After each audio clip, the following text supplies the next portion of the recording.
is on a very tight schedule, so we want to have as much time as possible with him. Again, I want to thank all of you for participating in this conference. As you know, 4 years ago, we started something called the Chairman's Award, and that was to honor and to recognize certain people who have given great service to our country, starting with Colin Powell and John Negroponte, and former Senator and Defense Secretary Bill Cohen, and then this year with former Secretary James Baker, and then last night we all heard from Lee Hamilton. And they truly have distinguished themselves. This year we decided to expand that recognition and to recognize those who have contributed significantly to international statesmanship. And we're very pleased that former President Vicente Fox is going to be our first recipient. Before I introduce him, however, I would like to introduce two other people. The former First Lady of Mexico, La Señora Marta Segunda Fox.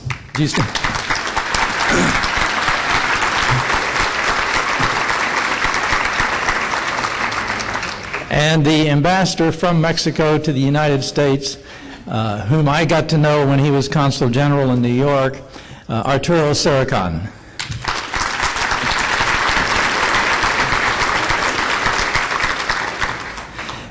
Vicente Fox came to the presidency of Mexico through Cincinnati, Ohio.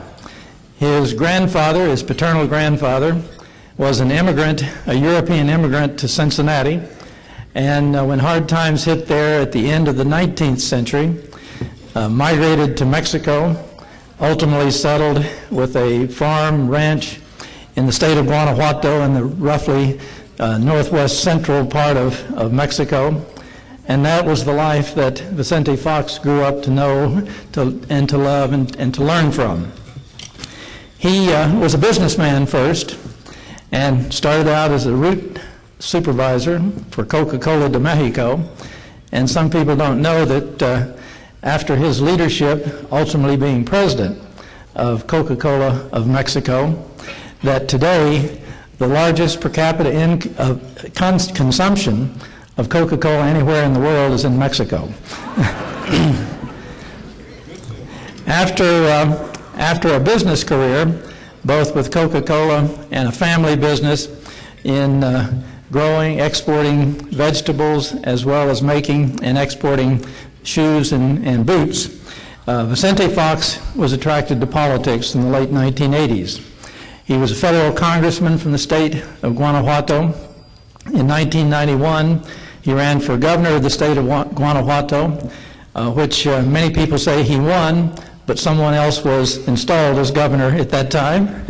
I once had a joint speech with the Mexican ambassador to the United States, and I was telling them all the great things that were happening in Mexico, and after the 1994 election, to say that, you know, they put in exit polls, which they'd never allowed before, and that they could tell within minutes or hours after the election who the real winner was in Mexico, which was somewhat of a different way of conducting elections.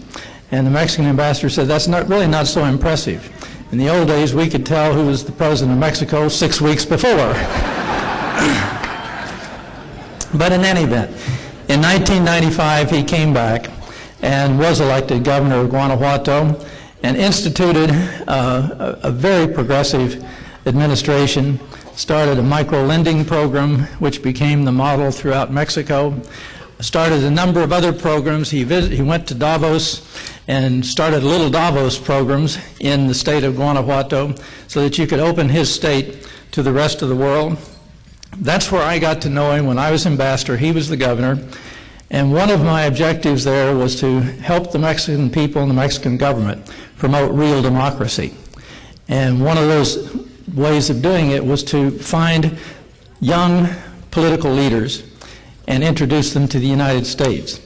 And very clearly, one of the most impressive ones was the governor of Guanajuato. And I think, for better or for worse, I introduced him to then governor of Texas, George W. Bush, and that relationship started from that period on. In 2000, he was elected president of Mexico, and that was no easy feat. The PRI, which basically was the government party, had ruled Mexico for more than 7 decades. And I doubt that there was anyone else on the horizon at that time who could have broken that string and who truly could have opened up and strengthened the democratic institutions of Mexico than Vicente Fox. He did a number of things. Perhaps the less tangible things were the ones that I was particularly impressed about. The transparency that he introduced into the governing of Mexico was truly remarkable, where he put their budgets, their expenditures, etc., right on the internet, and you could find out what their government was doing. He introduced a housing program that had an ambitious goal of 750,000 units a year, which he accomplished. Some of the things he was not able to accomplish, it was a split government in terms of the political parties. Nobody had a majority, but he was never criticized for lack of vision, for lack of trying. So for all of what he's doing these days, he's just written a book, and incidentally, we were asked about the book, which is out there for sale, his autobiography, and a very good read. He has agreed that if you buy the book and put the name in there, we will get that to him, and tonight he will sign them all, and we will get them back to you tomorrow. He is also doing something else. I've said he's broken the mold of Mexican politics.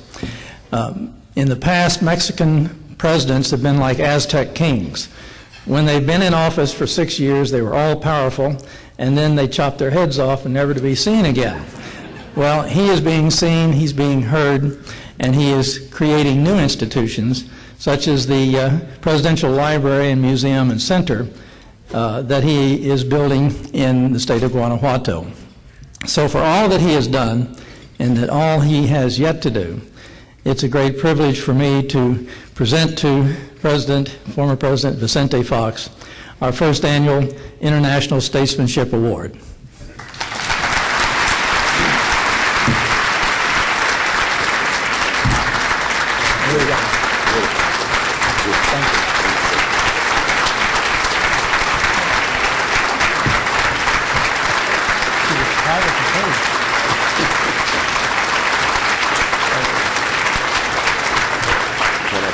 And as I introduce him, I must tell you, I want to pay tribute to Barbara Probst and her staff. This morning we found out that the award that we ordered from a factory, I believe in Tennessee, was hit by the tornado, and somewhere up in the air is the real award.